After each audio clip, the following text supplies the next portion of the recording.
Coming up, a tentative agreement is reached between writers and Hollywood studios. And a journey 7 years in the making. Samples collected from an asteroid make a grand entrance onto Earth. The morning rundown starts now.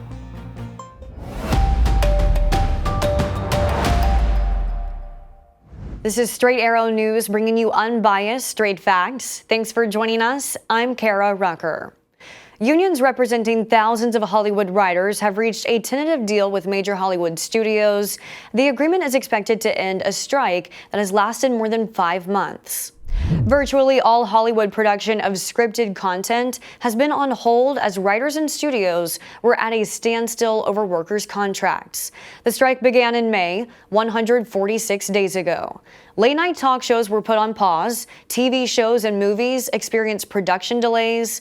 Warner Brothers said the strike likely cost them $500 million in earnings. Meanwhile, a strike among auto workers is ongoing, and the United Auto Workers Union is reportedly ready to stay on strike for months. According to internal emails obtained by CNN, the union's communication director said a months-long strike would damage reputations of the automakers and create production line chaos. The strike originally affected just 3 assembly plants, but on Friday, the union moved to expand it to 38 parts and distribution centers across 20 states amid ongoing negotiations. Democratic Senator Bob Menendez of New Jersey is facing a growing number of calls to resign following his indictment on bribery charges announced Friday. Democratic Senator John Fetterman and Representative Alexandria Ocasio-Cortez want their colleague to step down, and Democrats in the state of New Jersey have also called for his resignation, including Governor Phil Murphy. Other prominent Democrats aren't going so far in their criticism of the senator, but are calling the charges alleged against him serious. He and his wife face charges that include conspiracy to commit bribery and conspiracy to commit extortion after nearly $500,000 in cash was found inside his home.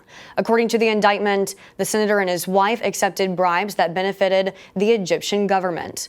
Senator Menendez did resign from his role as chair of the Foreign Relations Committee after news of the indictment came out Friday.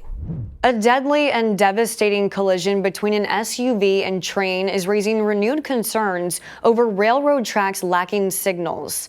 6 people, including 3 children, died after the SUV crossed in front of a barreling train. The crash occurred just outside of Tampa, Florida on Sunday. 7 people were inside the SUV when it was T-boned by a train, flipping the vehicle multiple times in what police called a violent impact. There were no train signals at the intersection. The train conductor was honking and flashing lights at the SUV's driver, and according to cameras on the train, the car rolled through a stop sign at the tracks. The train tried to brake, but was still traveling at 55 miles per hour on contact. A Washington Post ABC News poll released Sunday found that President Joe Biden trails former President Donald Trump by 10 percentage points as the 2 candidates are readying for the 2024 election.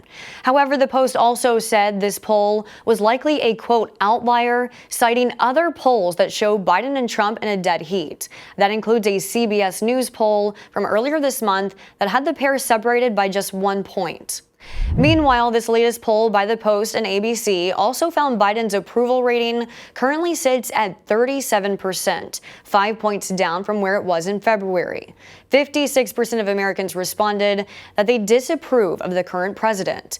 In comparison, when asked to look back at Trump's presidency, the result was 48% of respondents saying they approved of the previous administration, while 49% said they disapproved.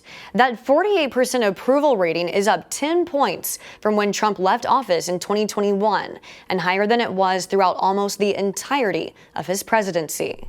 7 months since former President Jimmy Carter entered hospice care, he and his wife made a surprise visit to their hometown in Georgia for an appearance at the Peanut Festival. The 2 waved to the crowd as they drove through.